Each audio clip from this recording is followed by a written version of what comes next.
गांव का नाम था सोनपुर, जहां हर तरह के लोग रहते थे।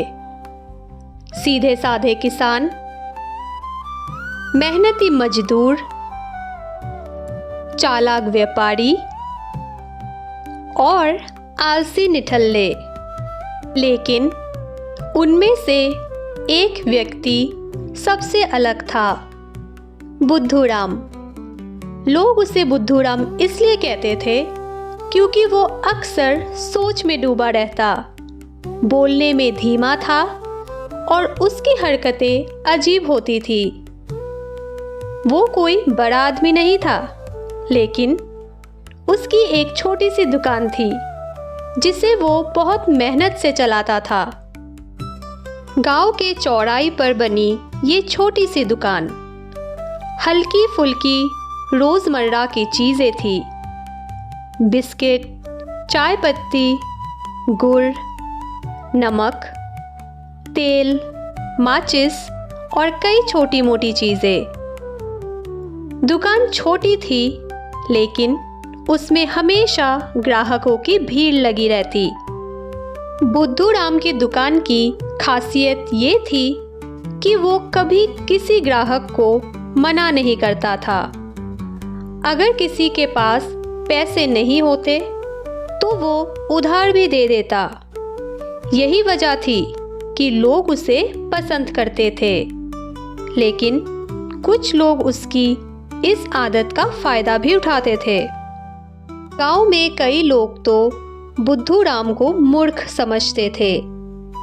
वे सोचते कि वो कभी अमीर नहीं बन सकता क्योंकि वो बिना मतलब के सबको उधार दे देता है और ज़रूरत से ज़्यादा भला आदमी बनने की कोशिश करता है।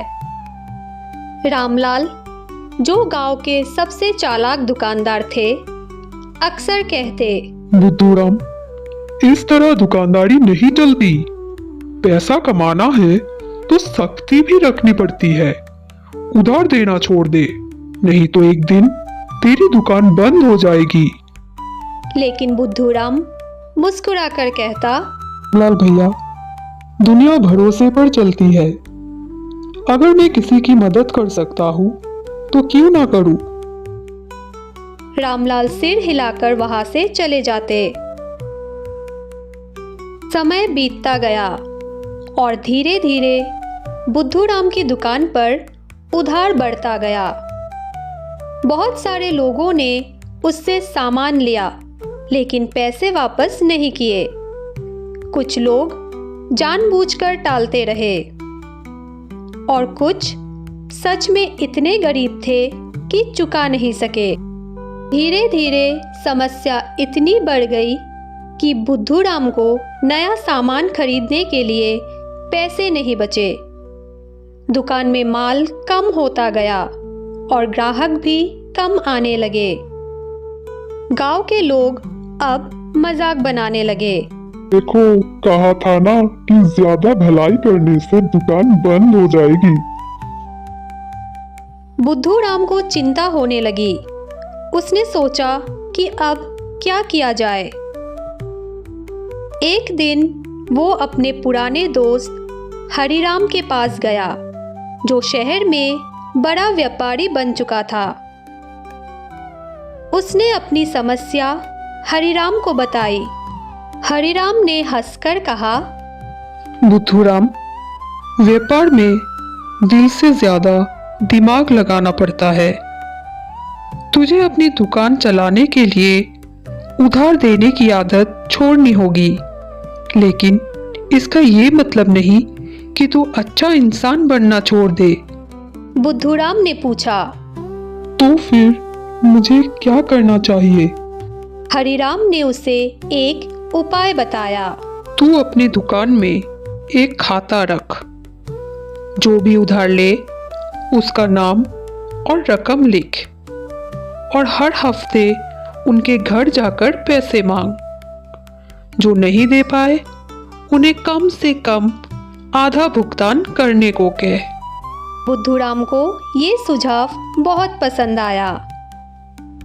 अगले ही दिन से बुद्धूराम ने एक बड़ा सा रजिस्टर निकाला और हर उधार देने वाले का नाम लिखने लगा। जब भी कोई सामान उधार लेता वो उसे साफ कहता, भैया नाम लिखवा दो और अगले हफ्ते तक पैसे दे देना। अब धीरे धीरे गांव वालों को एहसास हुआ कि अब बुद्धूराम पहले जैसा नहीं रहा। जिन लोगों ने ज्यादा उधार लिया था उन्होंने भी शर्म से थोड़ा थोड़ा कर चुकाना शुरू कर दिया। कुछ महीनों बाद बुद्धूराम की दुकान फिर से भरने लगी। उसके पास अब पहले से भी ज्यादा सामान आने लगा। उसने अपने पुराने ग्राहकों को भी माफ कर दिया और उन्हें नए सिरे से उधार देने लगा, लेकिन इस बार नियमों के साथ। गांव में उसकी इज्जत फिर से बढ़ गई। अब लोग उसे बुद्धू नहीं बल्कि समझदार दुकानदार कहने लगे।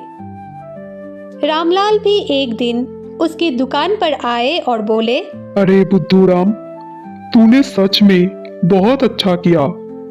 अब तेरी दुकान कभी बंद नहीं होगी। बुद्धूराम हंसकर बोला, रामलाल भैया, दिल और दिमाग दोनों का संतुलन जरूरी होता है।